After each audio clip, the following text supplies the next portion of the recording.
Hello, and welcome to the Fresh Air Sci-Fi Show. I'm Joe.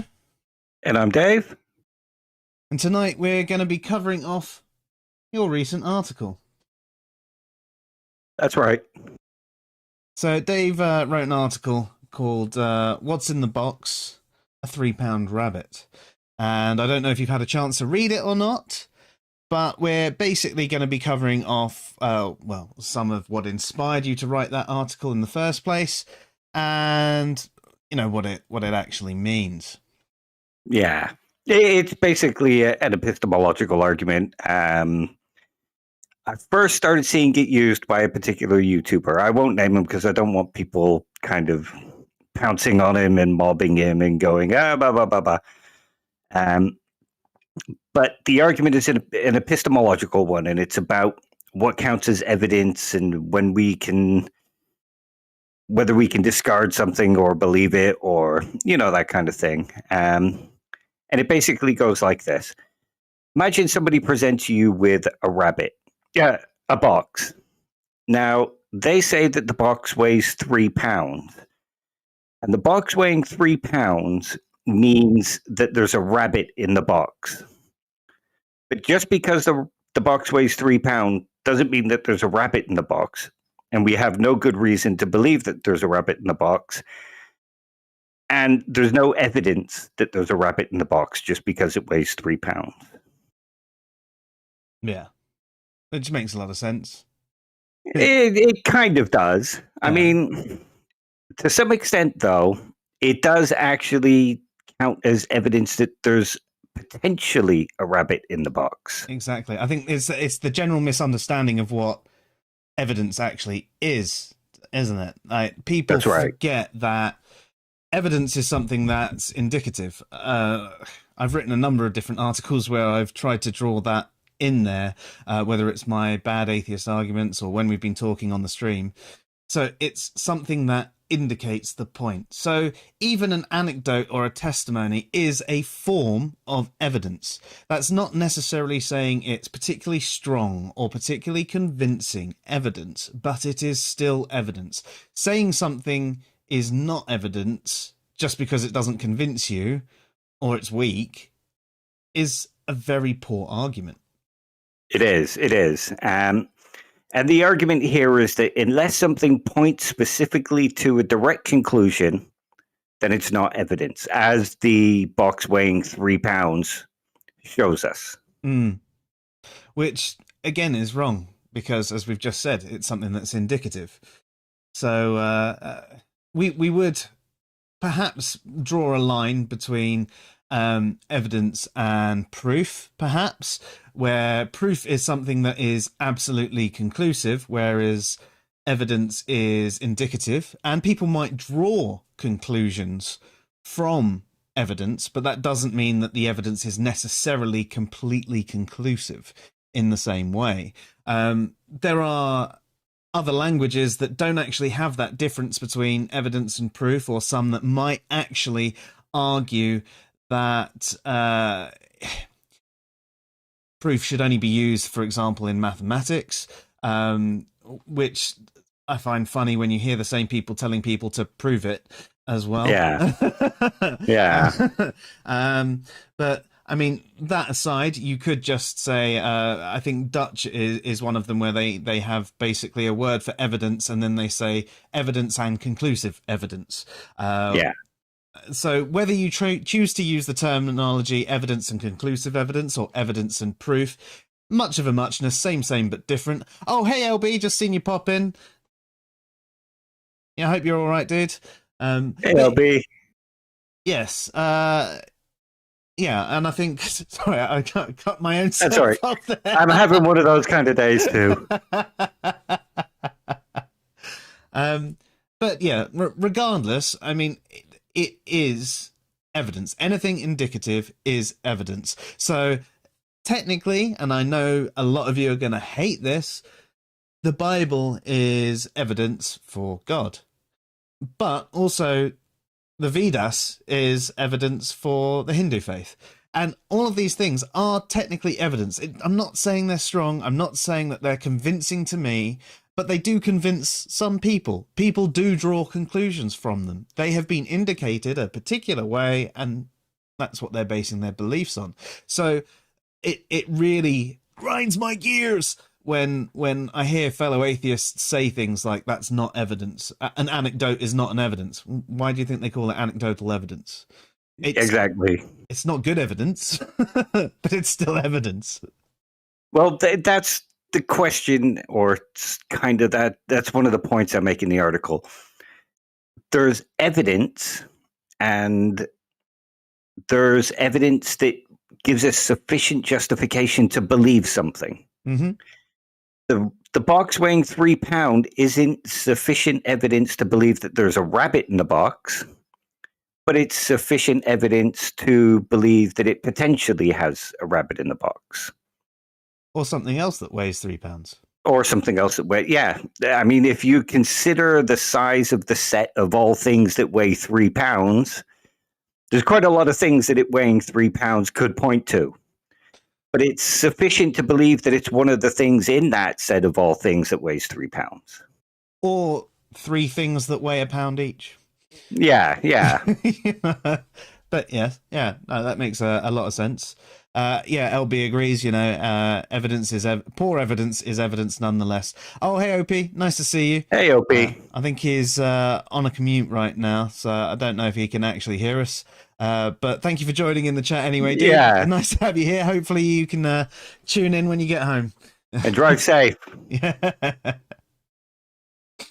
So I think the argument is kind of bad that this YouTuber makes when he says the evidence that isn't directly pointing towards a specific conclusion is not evidence at all. If it can point to 10 different things, then it's not evidence of any of those 10 things. Mm-hmm. But that's wrong, because it's evidence that it's one of those 10 things. Exactly. Yeah. You wouldn't necessarily, as you said earlier, you wouldn't be justified in saying it's definitely this one of 10 things, but you would be justified in saying, well, it's going to be one of these 10 things if that was the total size of the set. Exactly. Obviously, with something that weighs 3 pounds, the size of the set could be absolutely massive. It's not quite infinite, but it's probably not far off. Yeah. Oh, well, I mean, I suppose you could get ridiculous of it and go, it's half of something that weighs 6 pounds or as well. Yeah. That's it. You probably could get close to that point where, yeah. No, I agree with you. And I think that's also the other thing that this argument is missing. When we come to a conclusion about something, or when we come, like either saying that, no, this isn't justification to believe something, or yes, this is justification to believe something, we don't go off one data point. No. We don't go off one property, one attribute, one observation. I mean, if that box was only 3 inches by 3 inches cubed, we wouldn't say it's a rabbit. We would have another observation that would make us go, well, that's definitely not a rabbit. I don't care that it weighs 3 pounds. It's definitely not a rabbit. Yeah, and I mean, size-wise, we're talking by that's basically something that size. I think that actually would reduce the data set quite massively for something that small to be weighing 3 pounds. It might even have to be a 3 pound weight. I can't think of much else that could fit in a box that size. Or if we imagine a box that's steel, has no way of putting anything in it, and you shake the box and you hear nothing in it, you've got pretty good justification for believing that there's no rabbit in there. Mm-hmm. And it's just that the metal is making the box weigh 3 pounds. Yeah. No argument from me there. Yeah. And that's generally how it goes when we form some kind of hypothesis about something. Mm-hmm. We don't just go from one data point. We take in as many observations as possible, and we go to probabilities. The probability of it being a rabbit is lowered or raised by specific properties within the box or about the box. If we shake the box and it squeals, there's likely an animal in it. If we shake the box and it just sounds like a heavy weight, it's probably not a rabbit. Yeah, and I suppose you could go even further, and if you squeeze the box, you might be able to feel the outside. And yeah, is it squishy? Is it hard? Does it feel like it's got a rounded edge? Or, yeah, has it got air holes? Yeah. Did you buy the box from a pet shop, and the guy said he's put a rabbit in the box because you've just paid for it? That's how it works. So there's a lot of people praising this argument as proof that, evidence for God isn't evidence for God because it can point to, say, if you use the arguments for the God of classical theism, they can point to Allah, or they can point to the God of Christianity, or they can point to the God of theism, or they can point to deism. And they say that because it's evidence for all of these things, then it's evidence for none of them. And that's not quite the way it works. No. And as you explained, we could just use, for example, the kalam. And I know it's not necessarily logically sound, but it is logically valid. And if we were to assume for a moment that it was sound and it did indicate that there had to be this first cause, it indicates that, not necessarily a god, but there was some form of prime mover first cause. And in that set, there were a number of different gods. And okay, it's evidence that there was, it's an argument for, I'm not sure you can necessarily say it was, but if it was definitely sound, it would be evidence. And therefore, as you say, there'd be then other bits that you'd take from it as well. You go, okay, there's other data points here. We've got our start. There was definitely this first cause. And then we pull in all these other data points. And then all of a sudden that set gets narrower and narrower and narrower. And then we go, okay, it then becomes, oh, well, we've whittled it down to maybe 3 gods rather than those. And actually, of the 3 gods, 2 of them are actually the same god, but with just a slightly different spin on the story. So, for example, the Abrahamic deity. So we could then say, okay, so we've actually got 2 data points here that we're trying to fight over. So which one is it? So yeah, exactly. And that's why, you get a lot of people who are, sticking with the kalam, and like you said, you get a lot of people who say, well, the kalam doesn't prove a god. It doesn't prove a particular god. It doesn't prove your god. Well, if you think about the way the kalam is generally formulated, it doesn't stop at the kalam. No. It moves on to, well, the fact that we had a first cause and there was nothing before it means that whatever created the universe had to be immaterial. There appears to be design, so therefore it had to be an immaterial mind. It builds on it and builds on it to try and raise that probability that the conclusion it gets to is the correct conclusion. Yeah, and as you're saying, on its own, yes, it doesn't necessarily do it, but the people making those arguments do fit the kalam into their argument. And as you say, it might be adding in arguments from design, etc., etc. And even if we would still argue that that's not enough to convince us, it's still an overall half-decent argument. Yeah. I mean, like I say, it doesn't compel me, but it's understandable why it might compel some. But anybody who argues that these things aren't evidence, or just because one bit doesn't point to one conclusively, doesn't mean, it doesn't mean that the whole argument fails. Yeah, no, I agree. I mean, we could even be a little bit ridiculous and go, well, actually, the only evidence you really have is the fact that I've told you that my name, and not necessarily you, Dave, but the audience, that my name is Joe, and I've got my name in the corner here, which I put myself. So basically, it's the same testimony regardless. But that you could, that they'd be saying, well, no, that's not evidence because your name could be any other name. I'm like, well, it could be. Yeah, it could be. But the fact that you put it there raises the probability, and you're running a channel that you want people to know you and people to know her name and sort of get her names out there. And we managed to call each other by our names without going, oh, wait, no, that's your name. Hang on. Oh, no. You're not Joe. Wait, no.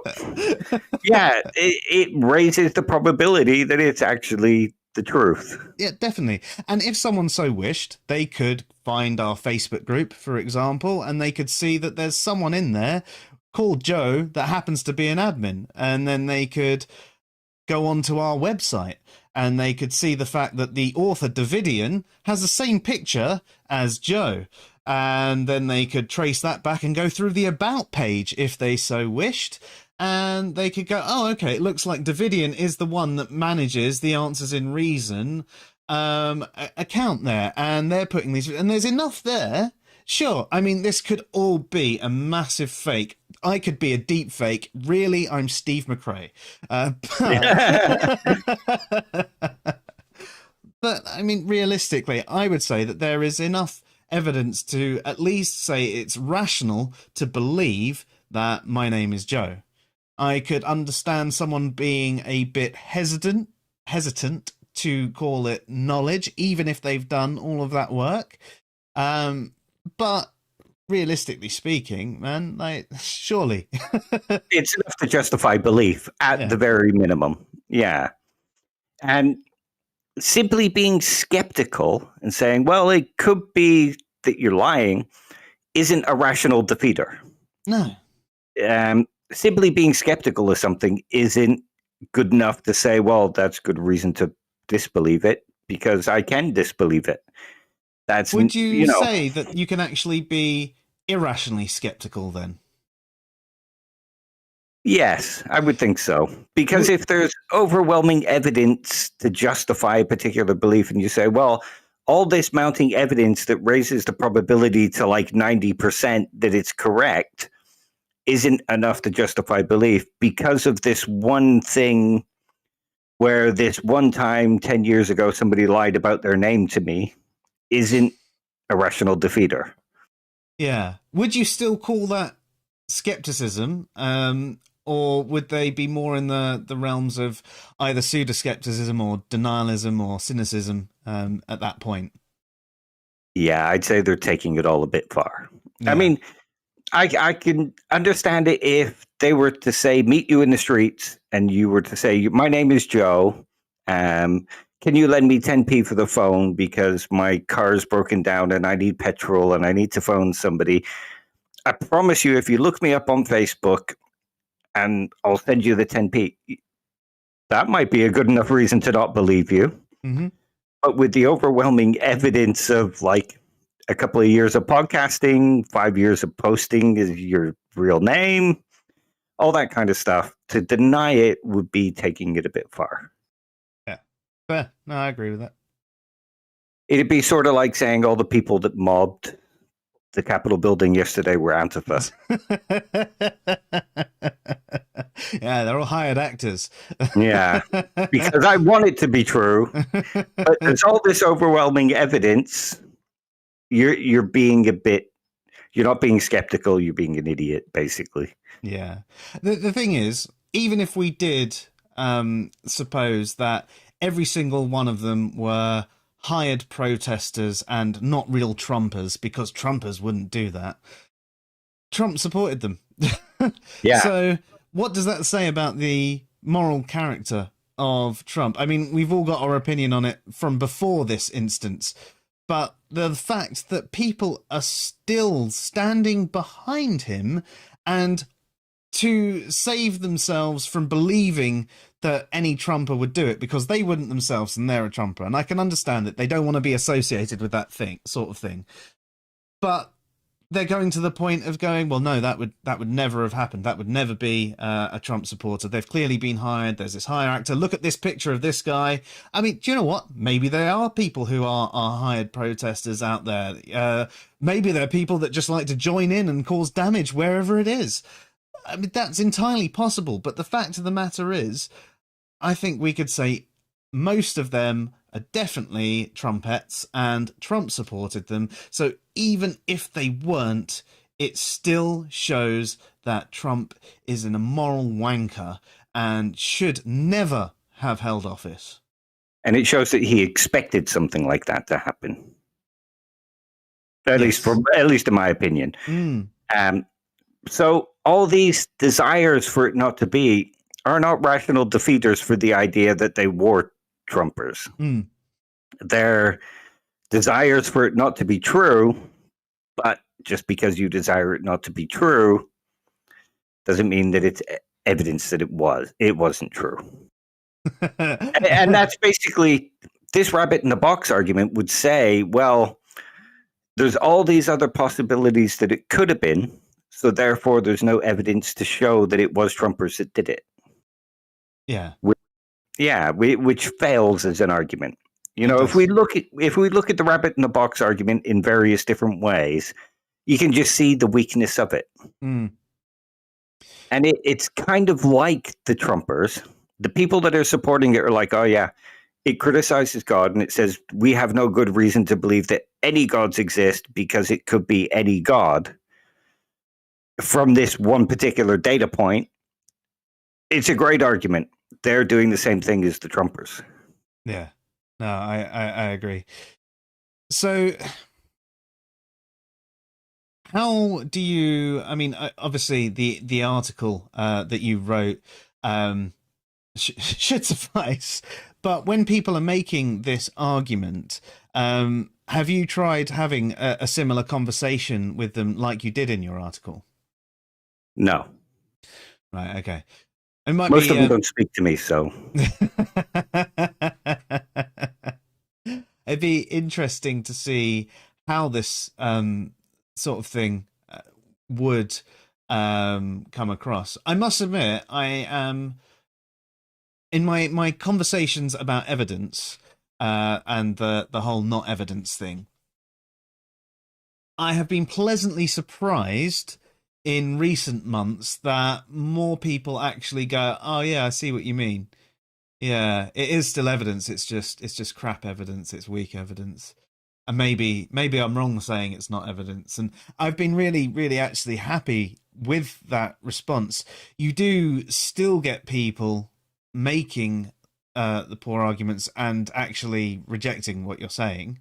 And insisting that evidence has to be conclusive, of course. I mean, that's what inspired your article in the first place, so it must still be going on. Yeah.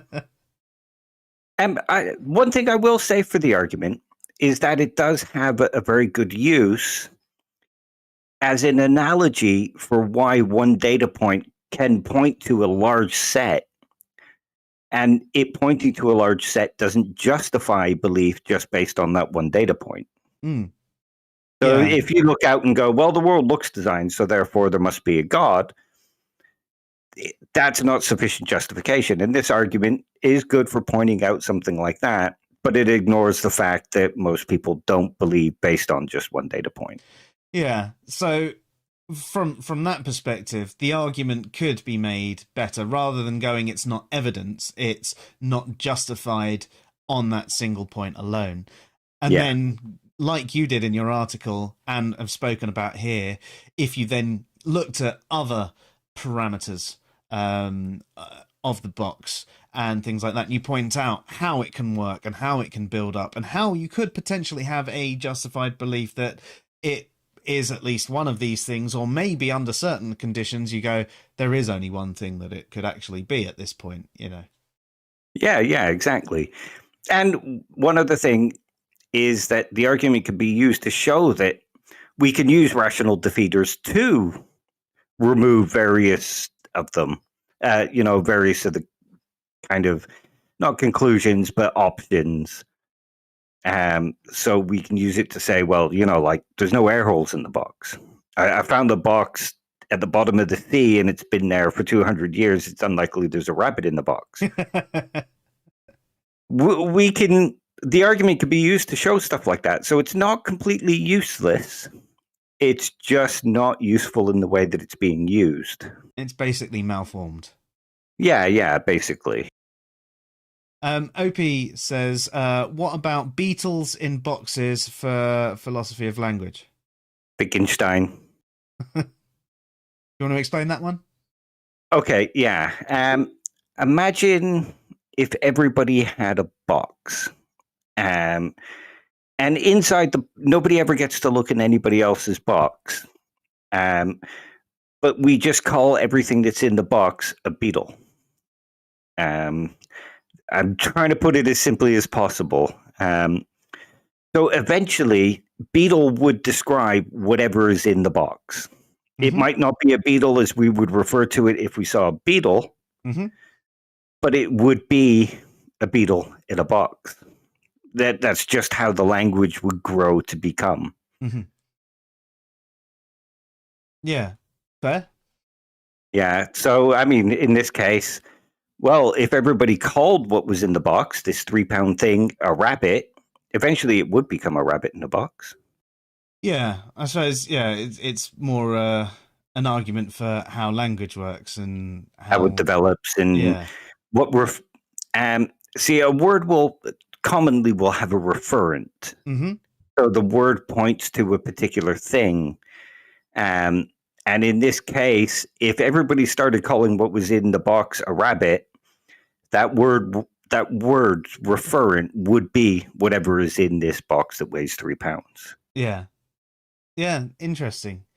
I suppose it's kind of like when I was trying to simply explain, normative language and descriptive language.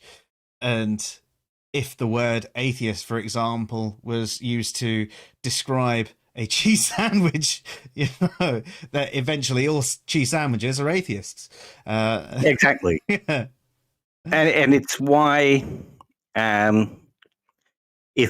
if enough people start using the lacktheist definition, and it's anything that lacks a belief in God, then they're not wrong to say that a rock is an atheist, because the word has become used often enough and is accepted by enough people where it does actually refer to rocks, regardless of how dumb of an argument it is.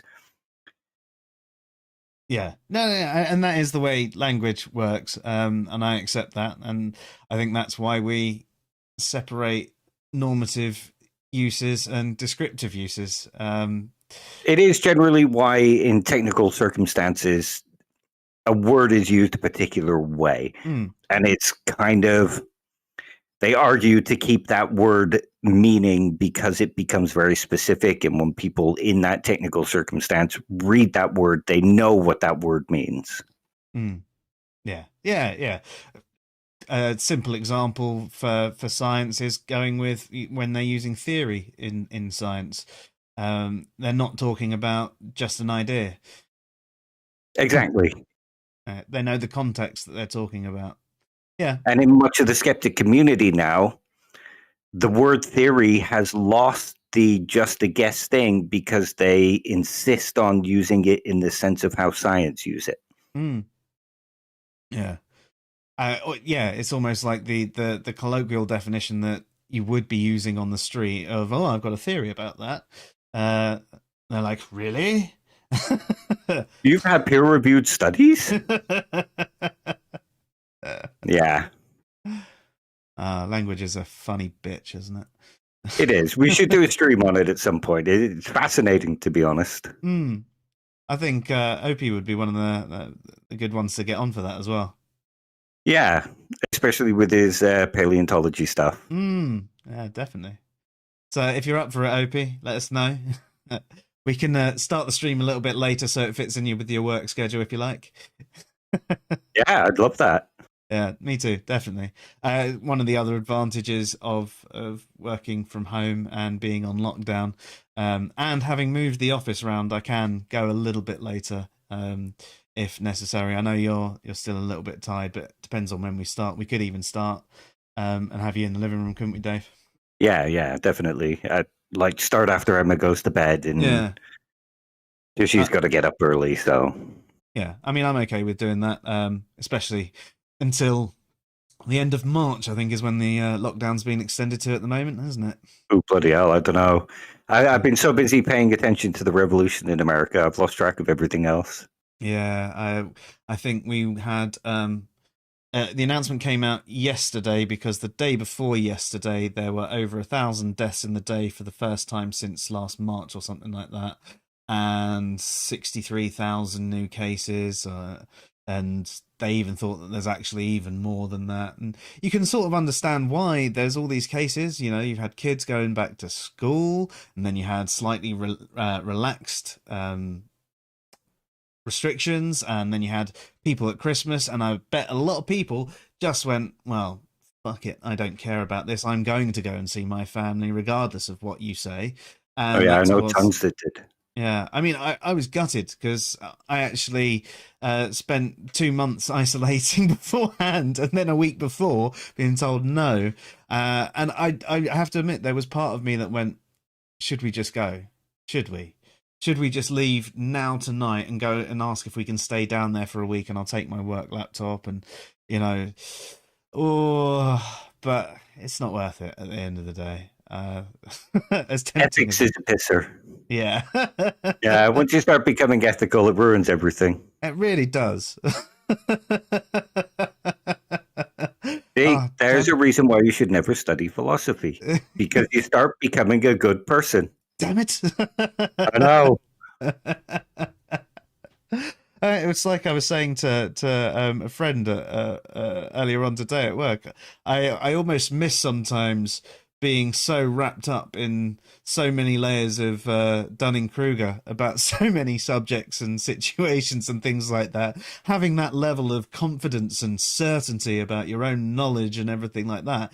It's great. You're right. Everyone else is wrong. Yeah. And, you know, the more you know, the more you realize you don't know.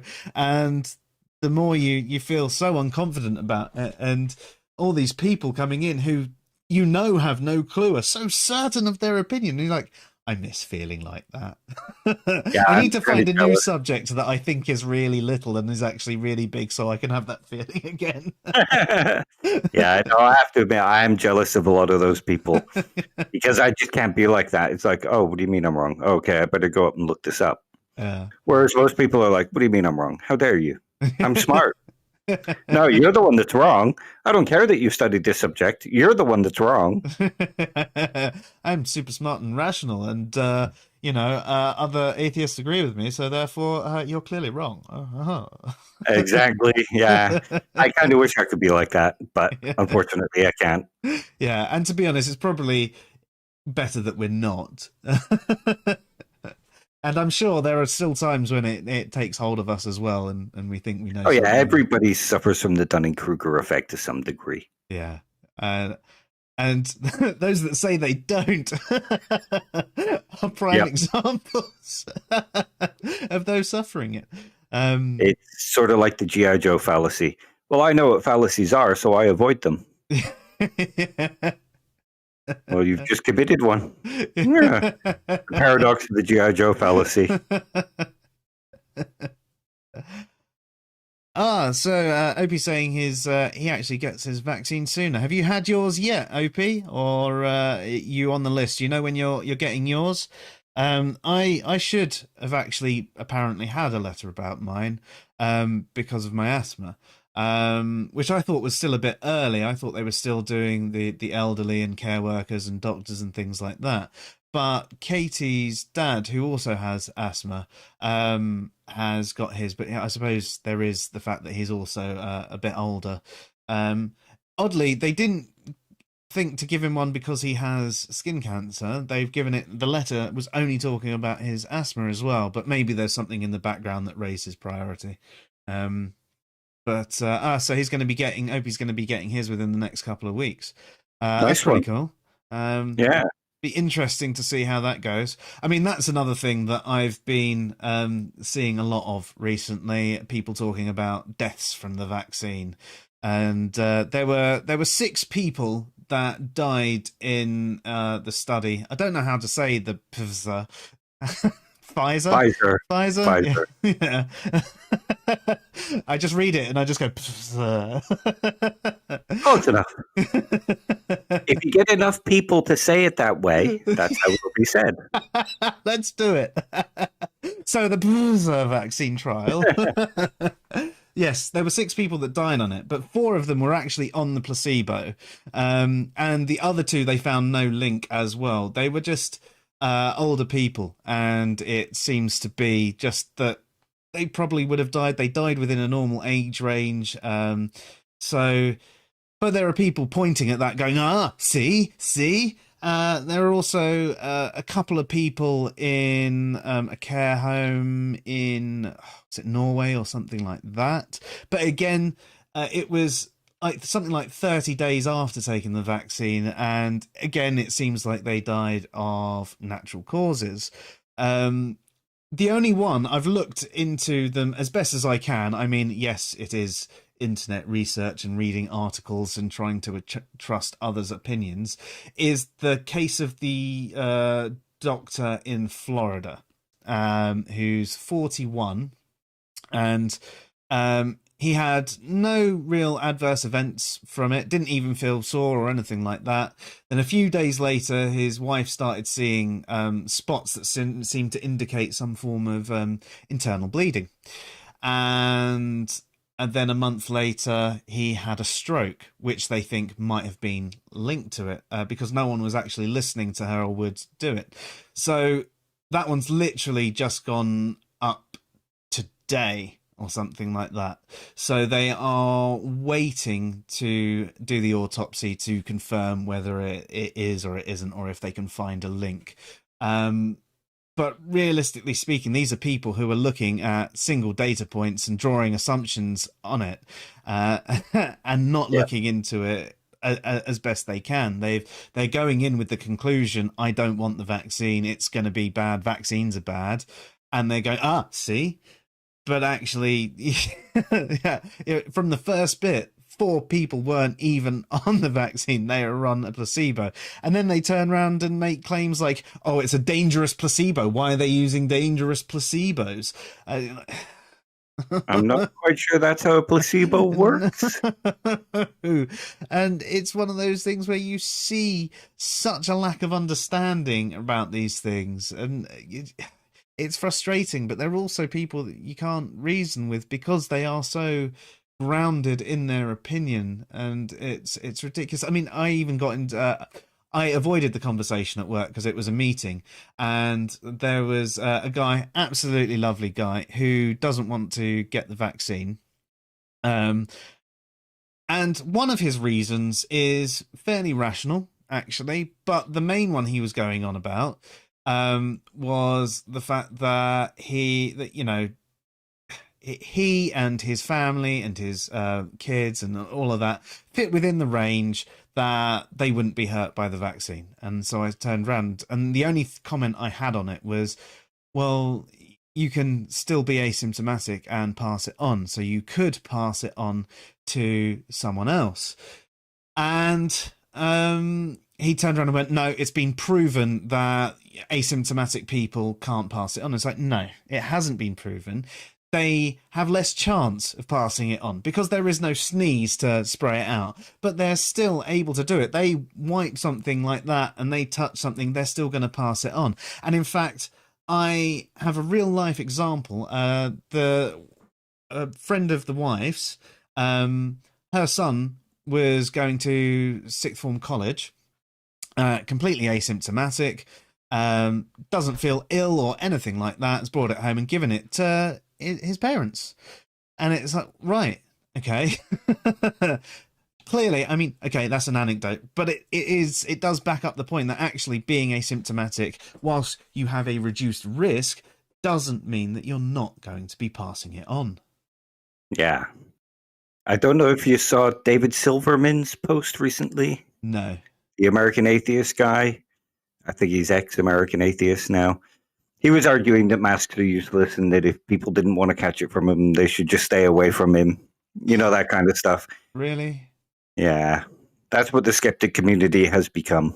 They just become denialists. It's not understanding that there are different layers. Nothing is completely protective. I mean, you could use the example of, say, a condom. They're 98% effective for disease and pregnancy. You're still going to slap one on. Yeah, especially if it's someone you've never met before, or, you know, yeah. You don't know their history well enough, but you want to get busy. It's still sensible to do. Seatbelts. They're not 100% effective. An umbrella, that's not 100% effective at stopping you getting wet. It's still better than not having one. And actually, if you have an umbrella and a cagoule, and then, oh yeah, there you go. And if you actually walk in a different place closer to a building, that will help prevent, depending on the direction of the rain, obviously. But there's all these things that add up. And that's the whole point of the mask, plus the distance, plus the not touching things as much as possible. They're all little things that added up together give you more protection. There is an advert that I have seen coming up recently, which is about a nasal spray which helps reduce infection as well. And they say it's not going to stop you getting infected, but actually this particular nasal spray should help reduce infection as well. I think it's just a bit of a scam ad, and people are basically just selling this is my opinion on it now. I haven't looked into it enough for this to be justified, but I feel like they're just selling like a Vicks nasal spray and passing it off as something else. But then actually, if you think about it, those decongestant sprays that you can get, they could actually help reduce the spread because they clear out all the mucus from inside your nose, and they effectively stop you sneezing for a couple of hours until everything comes back and you end up more runny than you were before. So it might not be that doctors have developed anything new. They've just gone, hang on, maybe this would help things as well. Yeah. Oh, Josh has joined in. Hey, you doing, Josh? Nice to see you. He's getting his second dose tomorrow as well. Awesome. Josh, did you have any effects off of your one? It seems quite different what everybody is reporting. Most people seem to say they get, minor flu symptoms for a few days and then they're okay, as you would expect from a vaccine like this for this sort of thing. But there are plenty that are saying they get no problems at all. There are a couple of people who are reported slightly worse ones, but nothing overly serious. LB says, don't get me started on American atheists. Remember, guys, they're political, not academia. Yeah, they are political. You understand the agenda. He says, no, he didn't get any effects, but Amanda got hit hard last night from her second. Oh, really? So what happened to her? It's interesting to find out. And is she okay now? Fever, chills, body aches. So sort of going into that flu symptoms era, has she had anything else come off of it? Or and is she feeling better now? Is she on bed rest, or has she been forced to go into work, or what? Is she doing okay? I hope she is, dude. Yeah. But yeah, wonder if you experience the same thing. This is the other thing with this vaccine. Nothing crazy, and that's good. At least it's within the expected parameters, and yeah, awesome. That it's within the expected parameters, not that she feels like crap. That's never nice. Is she staying dosed up? Is she on bed rest or anything like that? Has she been taking what's it called over there? Tylenol and Advil and things like that, or went to work kind of groggy from not sleeping. Fair. Well, she's powering through. Fair play to her. Well done. I must admit, I might at this stage. I tend to go to work with everything, but seeing as my work is from home, it would be really tempting to just work from bed. And by work from bed. Yeah. Oh, and she's got no superpowers yet. Damn it. That was the whole reason I was getting vaccinated. Yeah, well, we should try the Oxford one then, Dave. Yeah. Clearly, we'll have got something completely wrong and balls it up, and everybody will end up with superpowers. That would be awesome. But then Boris would get it, and he would have superpowers, and he would try and seize control of the government. Well, it depends how many of us. We could actually take him out, couldn't we? If there were enough of us. Homelander. Or Rees-Mogg becomes Homelander. Know which one's worse, actually. And yeah, Josh says that they're not taking any painkillers or anything like that because it can decrease their immune response, and I suppose from that then make you feel even worse long run. Yeah, that's fair enough, dude. which is the whole point of it. Yes. Yeah. And you're in a position where you definitely know a lot about this stuff anyway, Josh. I think one of the things about these vaccines is people have to remember that there's like a practical reason to sort of try and rush them out and sort of get them tested in the field, so to speak. Yeah, I mean, the thing is, even tests, I mean, these tests have probably, I know they've been done in about 8 months plus, but they've tested on as many people and done as much testing as they would in your sort of 3-year trial. The only thing that they won't have been able to test is the longevity. Long term. Yeah. And if the other side of it is when you're doing these tests, there's 7 billion people on this planet. So you're not going to have been able to take into account every single person, everybody's genetic makeup. There are going to be things that do come out of the woodwork. The only way to test a vaccine on enough people is to actually send it out. It's the only way that it will work. And that is how vaccines are done now. They have their testing. It just takes over a longer period of time. Then they go out to the market. Stuff still comes out the woodwork. Some say that, oh no, actually you shouldn't be taking this particular vaccine if you have serious allergies. That's one of the things that actually came out from this vaccine going live. Actually, the Oxford one is supposed to be okay with allergies. It's just the one. I'm going to have fun saying that on stream. You're making it happen. Yeah, as Josh says, the trial number is actually incredible compared to most meds that come out. It was on the one, it was about 44,000. I think the Oxford one I was reading the other day was closer to 60,000 people as well. Yeah, so it's basically 15 times what you'd see in a new blood pressure medication. So when you people are out there saying that you're worried that it hasn't been tested thoroughly enough, it has been tested more thoroughly than the average medication that has been released. It's the only thing is the long-term effects, and of course the fact that everybody's genetic makeup is different. So there will be the odd thing that does come out of the woodwork. But if we all sit around waiting for it to happen, no one will actually have it, and then the virus will continue spreading. And yes, okay, it is a tiny risk to ourselves, but so far there have been no serious side effects, and we know a lot more about what we're doing with things like vaccines than we used to. We're a lot better at this. The doctors and other scientists that work on this sort of things, they're brilliant. And like, they've worked so hard, and people just say the stuff they're saying, which is demonstrably false. It's it's flat Earth, climate change denial, and all that stuff all over again. Well, I've started seeing people in my Facebook feed comparing it to thalidomide in the 50s or 60s or whenever it was, which is just a wrong comparison all around. Yeah. And I could go on an entire anti-vaxxer rant if I'm not too careful. There are definitely certain things that grind my gears, and I just stopped myself from going on one any further. Yes, Josh, you go and enjoy your workout. We will shout to you if we need any more information. Thank you. Have a great workout, Josh.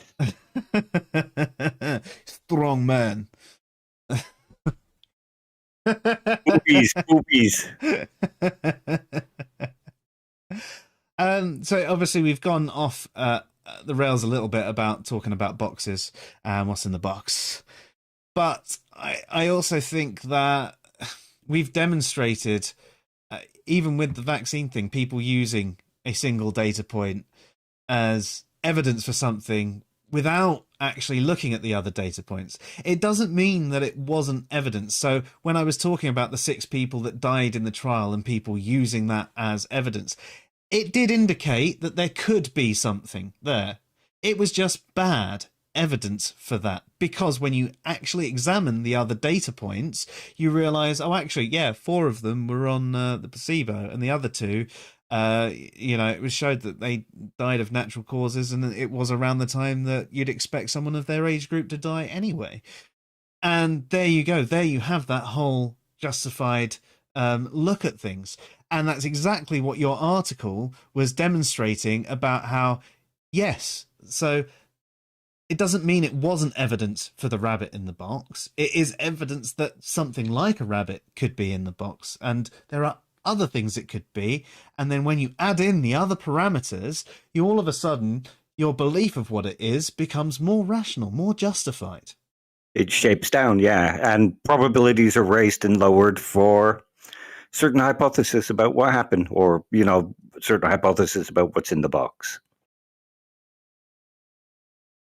Has anyone got any questions on this? If you have, let us know in the chat, or let us know in the comments or any of our social media as well. We're definitely open to answering anything that you have, or if you've got questions on something completely irrelevant and different, you can as well. We enjoy questions, and we like doing shows about things that you're actually interested in. So if this is one of the things that you're interested in, let us know. And if we don't know what we're talking about, it'll give us a chance to practice our Dunning-Kruger.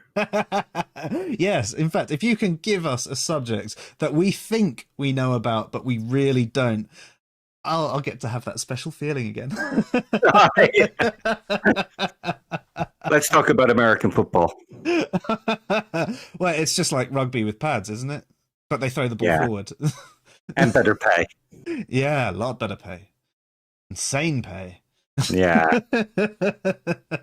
That's pretty much my limit of the knowledge on that sport. I can do a pretty good spiral, though, for, yeah, growing up in Canada, I learned how to throw the ball. Couldn't play the fucking game, but could throw the ball. I did a year in Michigan when I was 13, so it was one of the things that you almost had to learn. Yeah.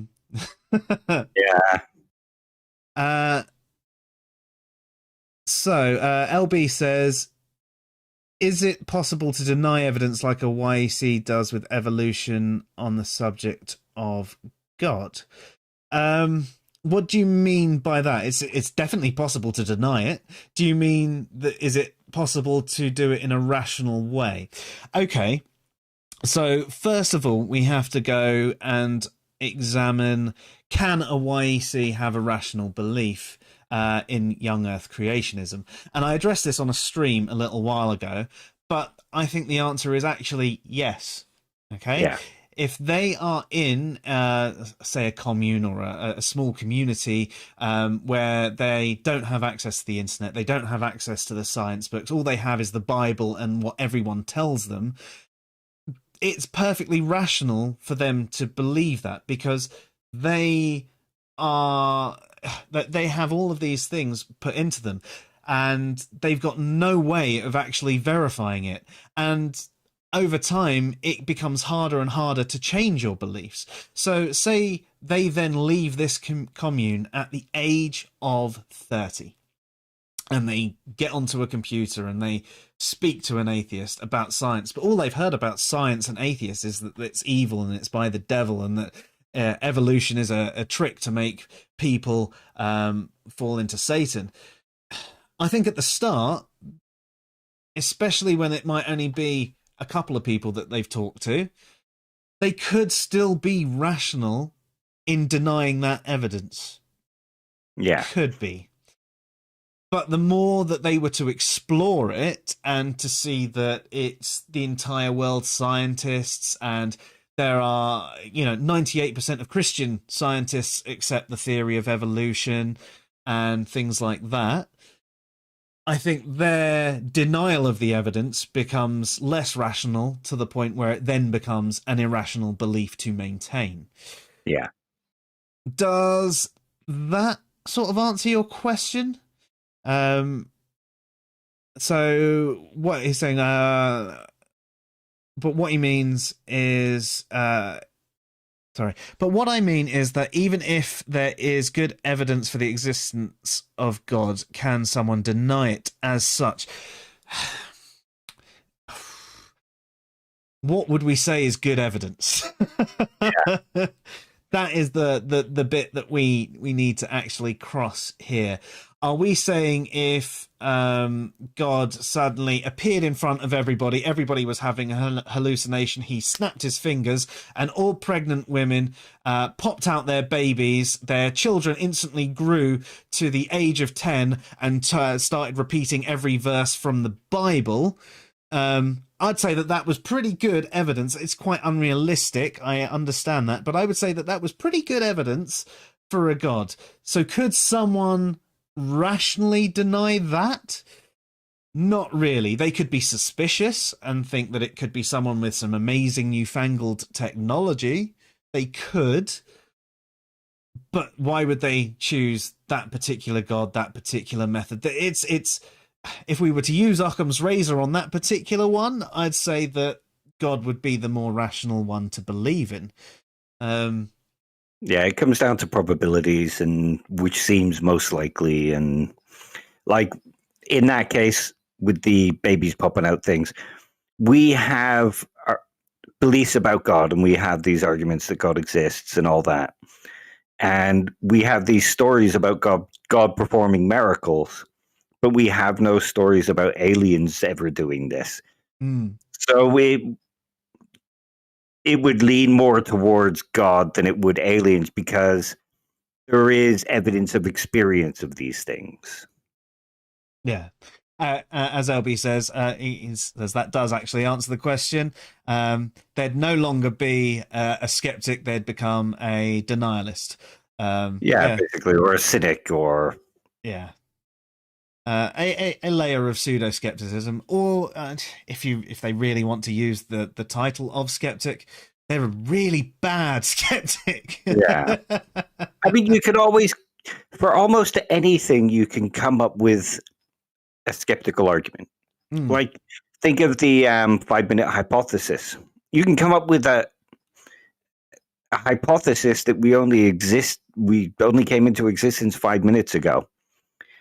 But what seems more likely? Yeah, and the fact of the matter is, even if the world did come into existence 5 minutes ago, all the science and everything indicates that it's much older, so it's pragmatic to treat the world as older anyway. So even if we could make an argument that maybe it's aliens, in that instance, it would still be pragmatic to treat it as a god, I think. Yeah. I thought I was supposed to be an atheist. I'm making arguments for God here. Yes, bad atheist. You're never supposed to admit that there's ever anything good in any religious argument ever anywhere. Clearly, I'm just a theist troll. I mean, you know. Did you watch the Braxton Hunter video that LB shared yesterday? I watched, I think, the first half of it, which was up until just after the bit where you and Steve were talking, but I haven't watched his response yet. I've got it saved. It's a good response. But I was thinking at the beginning, when he showed Godless Engineer and somebody else, and Godless Engineer was like, nope, there's no fucking good arguments. It's all shit. It's all bollocks. It's all crap. The 1-star review star. Yeah. I actually liked that analogy. I do think that it's not complete, and he did qualify it and said, yes, there are times when you do look at the 1-star reviews, especially if all of the reviews are 1-star, I think. But yeah, I mean, and with anything, you're always going to have someone that might have a bad experience. But yeah, anyone that instantly says, no, it's all shit, it's all wrong. Yeah, so you're being a bad atheist unless you're like Godless Engineer. I'm happily not being like a bad atheist. Yeah. I will be a bad atheist and not be like Godless Engineer is what I wanted to say, but I apparently can have trouble with wordsing at the moment. I've been reading too many malformed things on the internet and it's infected my brain. It's not true at all. I have been reading the malformed things, but it's not that that's infected my brain. It's just being alive and malformed myself. Yeah, I just have a bad brain.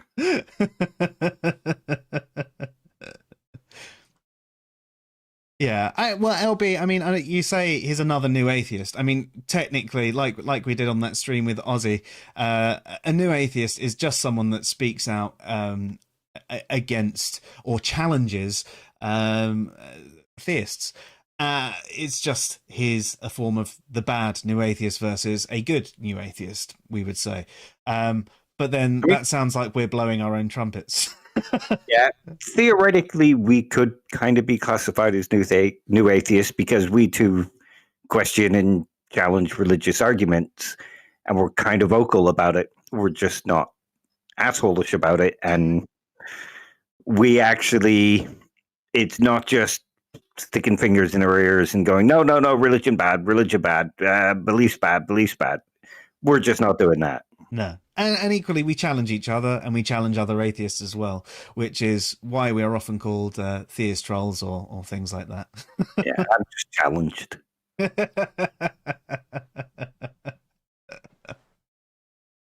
Awesome. So do we have anything else that we think we need to cover off tonight? No, that did pretty good, especially with the vaccine thing coming in, because it, like you said, it sort of highlighted the point. Definitely. So there you go. Don't use a single data point to as evidence for anything. It is evidence, but you need more than one data point to have a justified belief. Yeah. And don't just accuse people of only going by one data point. Be more realistic and accept that most people have complicated arguments for justifying their beliefs. Yeah, definitely. I think there's a hell of a lot of assumption from both theists and atheists on you only believe that because of this. You're of this position, so you must think that. If you're a theist and you're saying that we're only atheists because we want to sin and that's all the argument you need, stop doing that. It's a bad data point and it's not true. There are so many bad arguments from either side, and to be honest, I'll be honest with you, I'm not so interested in the theological debate. I like chatting with theists, I do, and I like finding out why they believe and the way they justify their belief and things like that, but I don't really care about challenging them so much about it as I used to. I might, if I notice something overly grotesque or if they're doing something that I think is quite evil, I mean, that might encourage me to go on, but I actually just enjoy the conversation, and I find it a lot harder sometimes to have that good conversation with a lot of the internet atheists that we speak to. Obviously there are folks like Josh that we meet who we've had fantastic conversations, and in fact on my Twitter follows, there's a number of great atheists out there that even if I don't agree with, we have a fantastic conversation because we're not necessarily trying to fight and defend our position. We're having a conversation. We may not change our mind at the end of it, we may go and search more, we may learn a bit more, but they're the sort of conversations I want. I want a fruitful conversation more than anything else, and I call it any time someone goes, I need to think about that more. Or anytime I go, I don't know enough about that, I need to think about that more and do some research. I call that a win. That's definitely a win. So LB says, yeah, it's true. Obviously speaking about us being no atheists, but the thing is, atheists have done this since the beginning of time, and theists are this new breed of religious pricks. So you're both right. Yeah. Yeah, it does actually make me laugh when you find a lacktheist that is also an anti-theist. They think no one should believe in any form of gods, but they only lack belief. They're not saying that they believe they don't exist. So I mean, if you're so uncertain about your position, why are you telling people that they can't have theirs? Yeah. That's one of the things about the lack-theist position as well, is if you're going to be challenging these people and saying you shouldn't be believing or you have no good reasons to believe, you need better arguments to show that why they believe aren't good reasons. Yeah. Not just, well, you shouldn't believe because you haven't got sufficient evidence. Well, goes back to the evidence thing. It's evidence for them. Yeah, definitely. It's convincing evidence for them. It should still be regarded as evidence for you in a way. It's just not convincing for you. Not compelling evidence. Yeah. LB says, it's safe to say that street epistemology is the lacktheist way of street preaching. I don't completely agree with that. I mean, you do see some people doing street epistemology. They're just they go up to people and say, tell me about something that you believe in.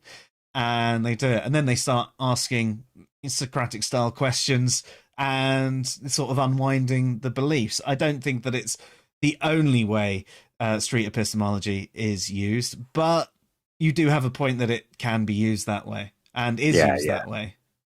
Some people have an agenda with it. Yeah. Josh on the previous point says that you don't have sufficient evidence and they don't have sufficient evidence. Yes, I agree. Yep. We need to have people in the chat room that we disagree with more, because I just end up going, yes, I agree with you. Someone say something like either really dumb or really controversial. I'm always the smartest person in the room. Well, how's that? Considering you're the only person in the room right now, Dave, yes. Damn it. Damn it. Okay, Aaron Ra is a great philosopher. I quit.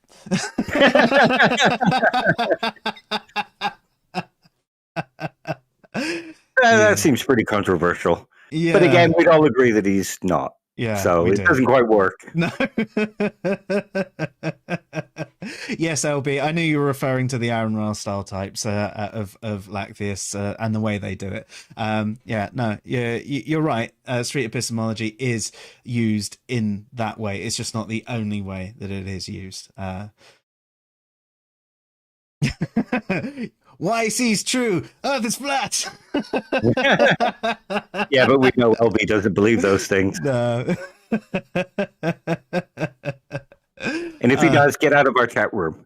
Yeah, it would be interesting to have someone on who does have these beliefs and feels that they can firmly justify them, and equally not do it in the same fallacious ways that you hear a lot of it done. I'd like to hear a new argument for young Earth creationism that might actually have me going, oh, I need to think about that. I need to research that a little bit more. Could this actually be a half decent argument? And not argued for in the same kind of trollish way. Yeah. The Bible, we added up the ages, and all science is wrong. It's all the devil. It's I'm right, you're wrong, because it says in the Bible, and all that. Those arguments, again, they're the sort of things that I don't find fruitful. They're one of the reasons I tend to stay out of a lot of the religious conversation these days, or at least the debate side of it. And why I prefer the more fruitful conversations. And I'd rather, I mean, as we were saying in a previous stream, it's much more fun to talk to someone that's a deist or a pantheist or even a polytheist than something that represents classical theism, monotheism, and all that, because they just tend to be a little bit more open and friendly with the conversation, I find. Tim O'Neill's a crypto Christian. We actually discussed that one yesterday in the stream that didn't stream, but luckily I recorded the audio, because I don't know if you saw, LB, but on Twitter a couple of days ago now, there was a group, I think a particular atheist, it might have been Atheist Forum or something like that, posted a meme. And the meme was talking about the T being representative of a different god that its name began with a T. And someone tagged Tim in, and he said, well, actually, no, this isn't the case in the original language. This is how it looked. So that initial letter's closer to a D. It's just in the translation. It looks like a T. And then he did say, you know, I think really if you're going to be putting something off as facts, which it did say in the original post. This is a fact, yeah. You need to understand what a fact is and not pass off a meme as fact without fact checking. And obviously that got him insta-blocked by this atheist. And I joined in saying, you do realise he is an atheist and all of this. And it went down a conversation about him having this proprietary software that can detect fake atheist accounts and theist trolls and this and that. And it was like, my God. You know, and I eventually the conversation did come to a resolution. I did manage to convince him that Tim was an atheist. I spoke about him being on our stream and all of that sort of things. But it just showed the way that, you know, we atheists are not perfect in any way, shape, or form. We do. I mean, the Lactheists especially like to argue by meme as fact and do use a lot of poor history and a lot of poor philosophy. And it's popularized by those with either political agendas or career agendas. I mean, Richard Carrier makes a living out of bad historical arguments. Do you know what? He does write some good articles too. I've read a few that I'm speaking specifically about things like Jesus mythicism there.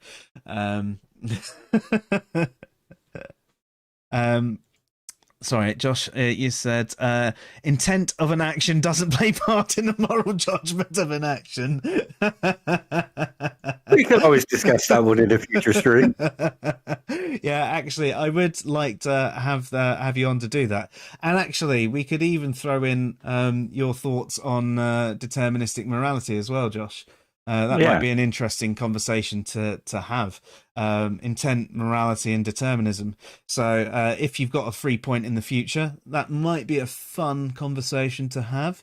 I'll pencil you in. And if you need us to do a later one, that's cool. We can work around your schedule, especially up until the end of March because we're on full lockdown. Yes, LB, the guy was for real. A device that scans who's an atheist. Yeah. I think it could be along the lines of, you know, like the bot Sentinel. And you can put in a particular account and it scans them for particular words, phrases, and all of that sort of thing. And it could say who they think is either a bot or a troll with a certain degree of probability. And maybe he's got something like that basically identified that Tim is followed by a lot of theists and says a lot of things that disagrees with atheists. So maybe there is something like that. But the problem there is a lot of things that atheists think is the truth isn't. I think most of them will just accept something as long as it says something bad about Christianity or God or other religions in general. Yeah. Or they'll go along with something because Aaron Ra said it, or Richard Dawkins said it, or I can sort of understand why, but don't do it. No, be better, be more rational, be more skeptical of the skeptics, and yourself. Be skeptical of yourself. I think that's where skepticism really has to start. And I do get that you can get to the point where you sometimes doubt yourself too much that you feel that you can't make any sort of action on anything. You can go too far with self-doubt, but a reasonable layer of self-doubt, especially when it's something new or someone presents something that is different to your opinion and you go, ooh, well, I thought it was this, but maybe let me just look into that, even just a little bit, and find a few different sites that present that argument and any evidence for that argument and actually go and have a rational thought process about it. And maybe you'll still argue against it. And maybe you'll actually go, oh, okay, I'm now agnostic about it. Or maybe I've changed my mind. I believe the other thing. It's important to do that. Yes, the fact that they go that far is baffling. I agree, LB. But, you know, it is what it is. It's the internet. What do you expect, really? Come on. Yeah. Oh, man. Right. Okay. Well, unless there's any further questions or anything like that, I think it's time to call it a night. It's been quite an enjoyable stream. Bit of fun stream, yeah. Yeah. Oh, okay. Hang on one. Speaking of Tim O'Neill, you know he has a channel coming up soon. Yeah. No, I do know that he has a channel coming up soon. I think he's making his videos incredibly professionally. So not the way we do it. He's putting a lot of effort into them. I mean, even if the intro on his channel, it's like really polished and like really nice. So I think he's probably going to spend a really long time, and then he'll start releasing some videos once he's got a back catalogue of them done and start releasing them weekly or whatever. I think that he is going to do some great work. I can't wait to have him back on the stream as well, especially if you can be there this time as well, Dave, because that'd be great. He's got some topics that he wants to discuss with us. And I think I'd like to bring up the conversation we just had there with him again. Yeah. Although he probably has like hundreds of them a week, and yeah. I reckon he probably gets more of them than we do, because he's got a site called History for Atheists, and it instantly sounds like he's not an atheist just from that title, doesn't it? Yeah. And then he's going, you know, there's a popular belief in the online atheist community about Jesus mythicism, and is demonstrating why it's false, or a bad belief to hold. It's a fringe theory, etc. All of a sudden, oh right, well, we all think this, so clearly you can't be one of us. So yeah, we should change our name. Sorry? We should change our name to Atheists in Reason. Just to see if it has that effect. That'd be funny. Yeah. Yeah, he's definitely going to be triggering a hell of a lot of people. He doesn't show any mercy. But the thing is, he's very direct as well. I mean, he can be aggressive and he can come across too harshly at times. But I think that it's more just what you're used to. People are very used to nicey, play it, la-di-da-di-da. And he's like, no, this is it. This is why it is. Da-da-da. And that sort of directness comes across as being aggressive when it's not necessarily being aggressive. It's direct. I like the sort of bullet point. This is it. This is it. This is it. Check this out. Check this out. You know, you can do it. And you know what? You can have a great conversation with him. I did so on the stream, and it was great. He's got a dry, witty sense of humor, and yeah, as you say, he doesn't take any bullshit. Well, here's one thing for those atheists saying he's being too direct and too mean and too argumentative and all that. Think of how many of them are like that to Christians and believers, and say, well, I'm just so tired of having the same conversation over and over. I just cut through the bullshit now and I just go into attack mode. Yeah. That sounds familiar, doesn't it? Yeah, it's exactly the same. Yeah. It's just they're the ones under fire, so they feel like it's undeserved. Yeah. Well, because all the other atheists say the same thing as me, so therefore we must be right. Yeah. And that tends to be the way it goes. So, yes, he does treat history very seriously. He's also got a philosophy degree as well. So it adds an additional layer as well. And I think that's possibly why he's more rational than the average atheist as well. Yeah. Philosophy's good for you. It really is. I wish I had more time for it. I want to win the lottery so I can spend my day reading various books. Yeah. I'm really behind on my reading at the moment. You'd think People that the lockdown would... Sorry, go ahead. No, I was just going to say, you'd think the lockdown and stuff like that would actually give me more time, but it's actually given me less time to read and stuff like that. It's crazy. But yeah.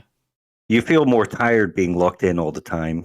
Yeah. I was going to say, if more people gave to our Patreon, then, you know, Yeah. we could retire and read philosophy books and come up with some actual good arguments. Today, I read this book by Simon Blackburn. Yeah, and just do a stream a day on the book I've read. Yeah. So if you want to pay for me to be reading every day and doing a stream every day, all you have to do is join our Patreon page. It's patreon.com/answers in reason. Or you can donate via Streamlabs. Yeah, we're shit at advertising. But we're funny. Yeah, well, we find ourselves funny, and hopefully you do by osmosis. Yeah. Sorry, I had to throw a bit more science in there today. Well, sometimes we're kind of informed. Well, I'm informed by you. Does that count? Yeah. There you go. Yeah, wicked. All right, so thank you everybody who has been listening in live tonight, especially LB, Josh, and OP who've been joining in the chat room. Everyone else who's been watching, please don't feel afraid. Come join in the chat room or join us online. Yes, you do, Josh. We're very appreciative of you for being our patron. Honestly, you're like the best person I've ever met on the internet. For so many reasons. And the fact that you put up with us and are droning on. I don't know how you do it, man. I can barely stand myself. But yes, thank you. And also thanks to everybody who's catching this on the rerun and wherever you're watching from. I'd like to thank you all. I hope that you are all going to be getting vaccinated. And also my thoughts go out to all of you in America right now who are going through some incredibly nasty drama. And I hope you get a swift and decisive and moral resolution. So that's it for us. You've been watching the Fresh Air Sci-Fi Show. I'm Joe. I'm Dave. Good night, all. Good night, all. Good night, Josh, OP, and LB. We'll be back next Tuesday at 8 p.m. GMT, 3 p.m. Eastern. See you next time.